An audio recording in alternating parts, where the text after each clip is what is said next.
Hello everyone, Andrew here, and in this video I have some interesting things that I picked up recently to show everyone. Now there are only a few things here. It's definitely not going to be anywhere near as big as some of my other pickup videos, and that is because this video is mainly about the story that led to me getting these things. I know that some people like my stories, and this is something really kind of funny that happened, so I thought that people might be interested in hearing just, some of the crazy antics that I go through sometimes, that led to me getting my hands on what I have here. Now, a couple of the things I had actually originally planned on picking up, and it was me planning on picking those things up that led to me getting this other thing, although it goes way farther back than that. So yeah, there is a lot of a story to go on here, so if you're not a big fan of me telling about how I get things, you might not be super interested in this video, but for those who do, like hearing about my crazy tales of adventure and woe, this is one of those adventures of woe for sure. Because I had no hope in ever getting my hands on this. And then just to see what happened is kind of like, okay, and just like everything fell into place perfectly. As I have really kind of, good spurts of really good luck and then spurts of really bad luck. Now, we're not going to get into the stories of really bad luck. But good luck, and this is definitely one of those times. And just, it's an interesting story, so I hope that, if you stick around and listen to it, that you do enjoy. And this is, like all good stories. It didn't just happen, it wasn't all kind of on one day. It's kind of something that spanned a whole bunch of time. So like all awesome stories, like I said, we're going to start with a long time ago, which is about 2 months ago. I was going around, just doing my usual thrift store run, and I ran into this guy who I used to always see going around to the thrift stores, especially, back when I used to go almost every day. I don't go to the thrift stores every day anymore because there just hasn't been that much around to make it worth my while, though, back when I used to pretty much go to them, daily basis. I used to always see this guy, and he would always grab, like the games that were worth something. So like he would always grab all the, like the Mario 64s and Mario Parties and, $10 consoles, he would just grab them. And yeah, so he would just always pick up those, and sometimes he would even beat me to things that I wanted, which was annoying. But yeah, so he always kind of just did that, and I'm like, okay, so he's just, grabbing things, he's probably reselling them somewhere or something like that. Until I ran in, and sometimes we kind of bump into each other and have like a really short conversation. So now, all of a sudden, just about 2 months ago, I ran into him at a thrift store again, and he's like, okay, so I'm selling off all the stuff that I've picked up over the years. I'm like, oh, wow, so you just, you took it out of the thrift store so that you could eventually resell it. That's the best thing. So yeah, and he's like, so if you want to come over and see what I have to sell sometime, you can do that. So I'm like, okay. So then about a couple days later, I went over to his house, and, he would have like 10 copies of Mario World, 10 Mario 64s, 10 Donkey Kong 64s. He had a stack of like 10 NESs. Which he hadn't even tested, so I mean, who knew if they all worked or anything like that, a whole bunch of Nintendo 64s. He did have some rarer stuff too. I mean, it wasn't just all the multiples of the common stuff. Like, he had like Tengen Tetris, which was kind of cool. He had some Sega CD stuff. He had not for resale Nintendo 64 games, which is pretty neat, the ones that would have been used in demo units and things like that. But yeah, so I go over to his house, and I don't see too much that I want.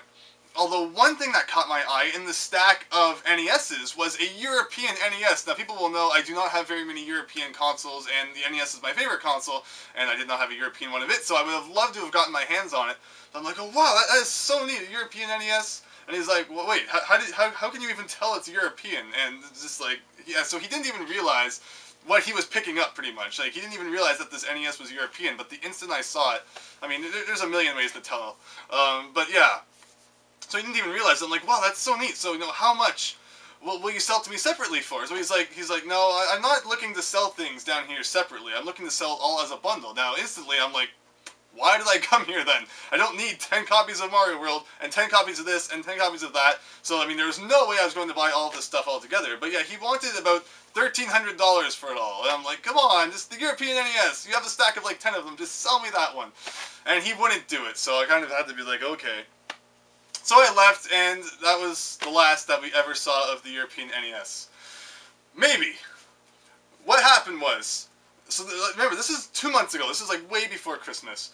A couple days ago, a guy named Pete on the computer, who is a gigantic NES collector, And the guy that I know, he said, hey, I know that you have a Nintendo PlayChoice 10. You might remember, it's almost been exactly a year since I made my video on that. It's the Nintendo arcade machine that you can put 10 games in, and the games in that are interchangeable. So he said, hey, I have some extra games for that, and I'll sell them to you if you want. So he had some interesting games. He had Contra, which is, of course, a great game, Mike Tyson's Punch-Out!, and he had Gauntlet. Now, I already had Gauntlet, but he was selling them all as a bundle, so I just grabbed them all because they were a really good deal.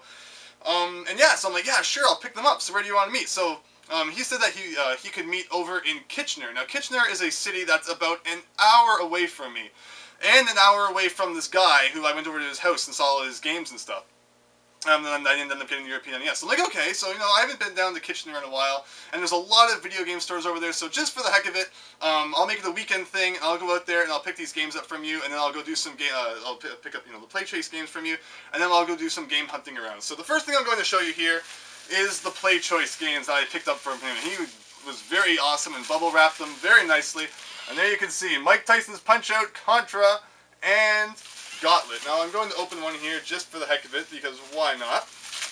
Just because, I mean, when I did my PlayChoice video, you couldn't really see, you know, what the PlayChoice games look like inside the thing, and I haven't even put them in yet. I'm making this video kind of pretty recently after picking them up. But yes, I mean, he was really cool and bubble wrapped them all nicely. And yeah, we're just going to have a look here at what they look like. So, PlayChoice is really neat. It's almost like Neo Geo, in that, I mean, it's just cartridges that you can easily pull, you know, put into the slots. It's not like you need to take some gigantic JAMMA board or anything like that and put it in. So there you go. There is, you can't see it because my camera is a pain. There is Contra. And as you can see, it's just super simple thing, plugs into your PlayChoice 10 when you open it up. And yeah, that is what it looks like here. Now before I drop it by holding it over, you know, the hard concrete floor, let us put this back. And I'm not going to do, you know, nearly as nice of a job as wrapping it as it was before, but oh well. And yeah, so I picked up these 3 PlayChoice 10 games, because even though my PlayChoice is full with 10 games, I mean, I have things in there like, you know, golf. Like, people aren't rushing over to my house to play golf on my PlayChoice 10, but, you know, Contra, awesome multiplayer action, and who doesn't love Mike Tyson's Punch-Out!? So, I mean, those were 2 games that I had to grab, and as I said, I had Gauntlet, but he was selling them as a bundle deal, so maybe I'll find a way to, you know, trade for another PlayChoice game, or something else I don't have at some point with that. So I didn't really mind picking up the double, just because PlayChoice games are something you never come across anyway. I mean, who would ever think I'd actually have a double of that? But yeah, so I mean, I picked up those 3, and then after that, yeah, I went on my way because I was in Kitchener now, and as I said, there was a lot of video game stores there, and I haven't been to Kitchener in like probably almost a year. So yeah, I'm like, hey, let's go to a whole bunch of different video game stores. So I go to this one store, and I know the guy who runs it. I mean, like, you know, I've been to these places a few times, and even though I haven't been to Kitchener in a while, I still see him at swap meets, and we talk on the computer a little bit. Like, sometimes we'll make trades. So, I go into his store, and he's like, Andrew, I just bought this big collection off of this guy. See if there's anything that you want. And I look around, and I'm like, there's copies of Mario World. That Sega CD. That Tengen Tetris. Where's the European NES? It's mine! I want it! So, what happened was, I go to Kitchener, and the day before I go to Kitchener, this guy who runs the store bought the collection off of the guy who lives in my city that's an hour away. So I never in a million years would have expected to go to Kitchener the day after he bought this, like, oh, I just could not believe it. Like, I walked in there, and just, like, the fact that he had bought the collection from the guy who had the European NES, like, I thought I was never, ever, ever going to see that European NES again, and there was no way I was actually going to buy his whole thing, and I figured, you know, someone somewhere would buy it, and I just never, ever hear about it. But it's the fact that I walked into the store, like 2 months later, and the day before I went to the store was the day he actually bought the collection from the guy, and I got the European NES. I was like, yes, yes, yes.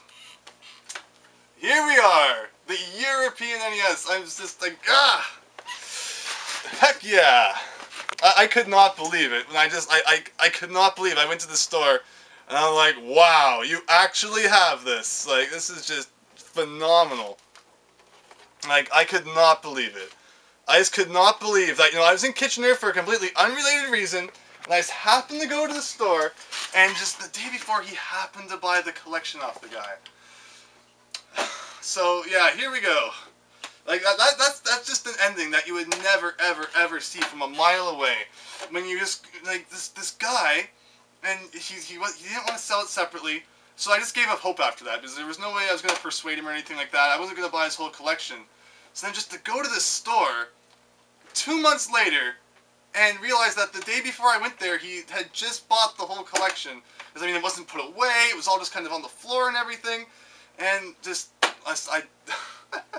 it was a really, really, really incredible thing. Because yeah, people will know I love the NES. I love foreign consoles, so to finally get my hands on this European one, especially through that means, I just could not believe it. So there's the console itself. As you can see, he didn't realize the original guy didn't even realize it was European, even though it says it's European right on the front. Other differences, where you put the power plug in, it's kind of blue there instead of black.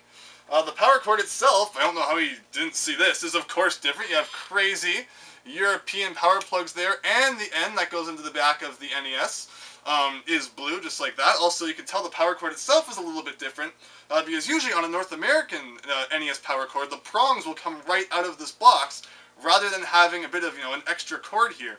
And this is much better, of course, the way it works here, because, you're not taking up 3 or 4 slots with this big block, rather than, just the one that it would take up otherwise. European power is crazy. We have the European RF cable, because that was the great thing, too. Everything was taped together on the NES, and the tape didn't leave a single mark. This thing is in perfect condition. It's not even like, yeah, I picked up the European NES, but it was a piece of crap. No, it's in, like, mint condition, pretty much. You will not find a single mark or scuff on it anywhere. It's just, like, I just could not believe it. So, I mean, yeah, even though it was all taped around, the tape came off flawlessly. Didn't leave any sticky marks. And then, yeah, even the RF cord here looks a little bit different than your typical NES cord, and even it's going to be super blurry, because why not? Let's just focus in anyway. And you can see you have the PAL NES RF cord there, and the final pieces, of course, are the controllers. Now you might say, Andrew, they just look like normal NES controllers. Who really cares about them anyway? And it came with 2, I mean, first of all. But then secondly, I mean, again, like the controllers, I cannot believe just how perfect shape pretty much everything here is in. But then you look at the back and you will see it's NES-004E, European NES controllers. So even the controllers are the correct one that belong with it. Yes, the controllers are part 004. As you saw, the RF is NES-003, power cord is -002, and the console itself is -001. But just, man, I could not believe it. Just, all those months later, I just forgotten about it.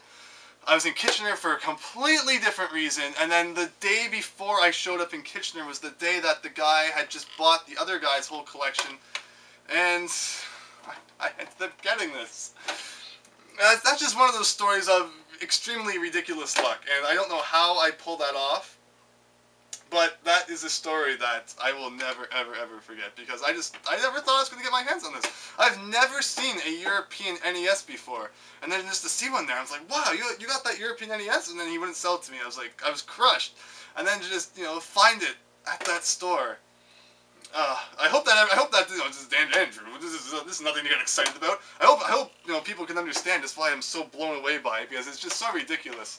Because, I mean, I got these, and then I'm just going around to other stores, because why the heck not? And then to see the exact same NES I had saw 2 months before, and thought I would never get my hands on, suddenly on my couch, and, I now have NES from the 3, kind of major regions, North American, PAL, and of course the Famicom, from Japan.